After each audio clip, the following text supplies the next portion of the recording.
आध्यात्मिक कहानियाँ। नमस्कार दोस्तों, स्वागत है आप सभी का एक बार फिर से आपके अपने पसंदीदा YouTube चैनल आध्यात्मिक कहानियों में। दोस्तों, आज के इस वीडियो में हम बात करने वाले हैं केकई कोप भवन में। जी हाँ, इससे पहले आप सुन रहे थे राज तिलक की तैयारी। तो चलिए आज ये कहानी मैं आपको सुनाती हूँ केकई कोप भवन में। राम के राज तिलक का शुभ समाचार अयोध्या के घर घर में पहुंच गया। पूरी नगरी में प्रसन्नता की लहर फैल गई। घर घर में मंगल मनाया जाने लगा। स्त्रियां मधुर स्वर में रात भर मंगल गान करती रहीं। सूर्योदय होने पर नगरवासी अपने अपने घर को ध्वजा, पताका, वंदनावार आदि से सजाने लगे।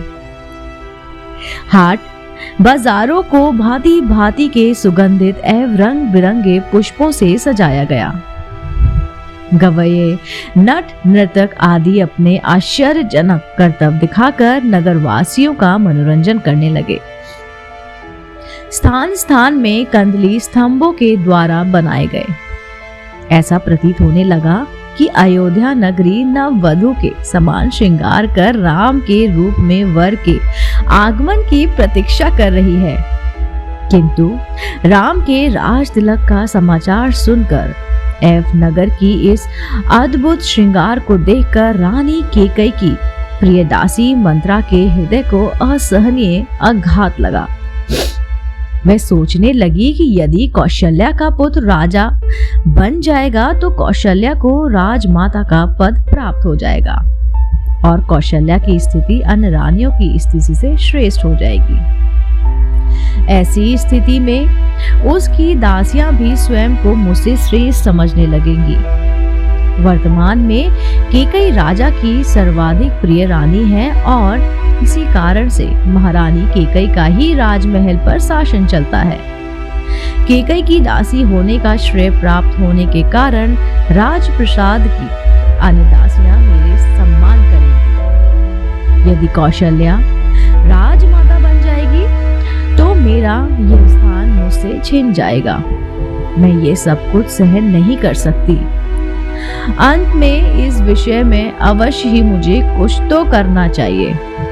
ऐसा विचार करके मंत्रा ने अपने प्रसाद में लेटी हुई केकई के पास जाकर कहा, महारानी आप सो रही हैं? ये समय क्या सोने का है?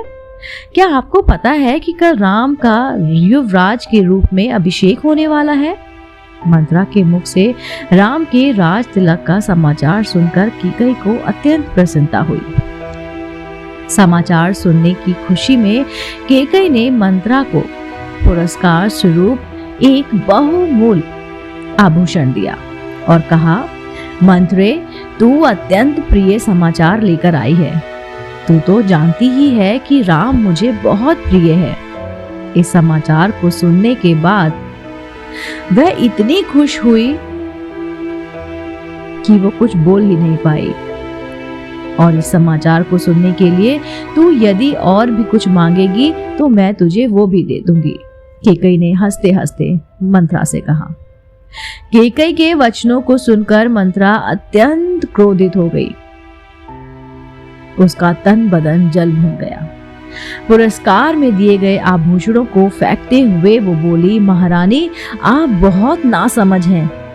स्मरण रखिए कि सौत का बेटा शत्रु के जैसा होता है। राम का अभिषेक होने पर कौशल्या को राजमाता का पद मिल जाएगा और आपकी पदवी उसकी दासी के जैसी हो जाएगी। आपका पुत्र भरत भी राम का दास हो जाएगा। भरत के दास हो जाने पर आपकी बहू को भी एक दासी की ही पदवी मिलेगी। यह सुनकर केकई ने कहा, मंत्रा राम महाराज के ज्येष्ठ पुत्र हैं और प्रजा में अत्यंत लोकप्रिय हैं। अपने सद्गुणों के कारण वे सभी भाइयों से श्रेष्ठ हैं।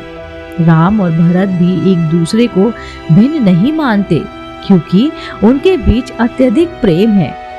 राम अपने सभी भाइयों को अपना ही समझते हैं, इसलिए राम को राज मिलना भरत को राज मिलने के ही जैसा है। यह सब सुनकर मंत्रा और भी दुखी हो गई। वह बोली, किंतु महारानी, आप ये नहीं समझ रही हैं कि राम के बाद राम के पुत्र को ही अयोध्या का राज सिंहासन प्राप्त होगा तथा भरत को राज परंपरा से अलग होना पड़ जाएगा। यह भी हो सकता है कि राज मिल जाने पर राम भरत को राज्य से निर्वासित कर दे या यमलोक ही भेज दे। अपने पुत्र के अनिष्ट की आशंका की बात सुनकर केकई का हृदय विचलित हो उठा। उसने मंथरा से पूछा, ऐसी स्थिति में मुझे क्या करना चाहिए? मंथरा ने उत्तर दिया, आपको स्मरण होगा कि एक बार देवासुर संग्राम के समय महाराज दशरथ आपको साथ लेकर युद्ध में इंद्र की सहायता करने के लिए गए थे। उस युद्ध में असुरों के अस्त्र शस्त्रों से महाराज दशरथ का शरीर जर्जर हो गया था और वे मूर्छित हो गए थे। उस समय सारथी बनकर आपने उनकी रक्षा की थी।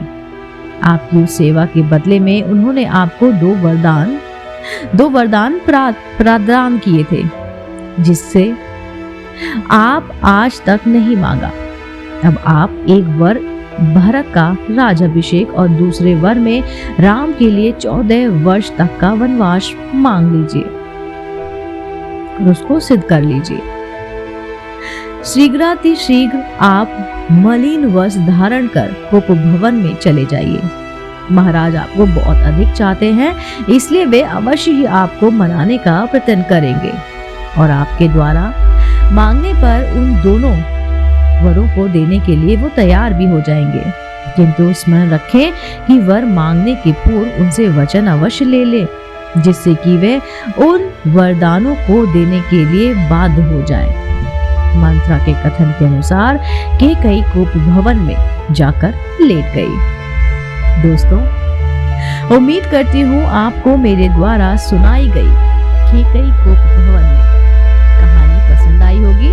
अगर आप ऐसी ही धार्मिक और पौराणिक कहानी कथाएं सुनना पसंद करते हैं तो आप मेरे चैनल आध्यात्मिक कहानियों को तुरंत लाइक कीजिए, शेयर कीजिए और सब्सक्राइब करना बिल्कुल ना भूलिए। मैं आपके समक्ष ऐसी ही रोचक कहानियां प्रस्तुत करती रहूंगी। आप देख रहे थे आपका अपना पसंदीदा YouTube चैनल आध्यात्मिक कहानियां। अगर आप राम भक्त हैं तो मेरे साथ कहिए, जय श्री राम, जय जय हनुमान।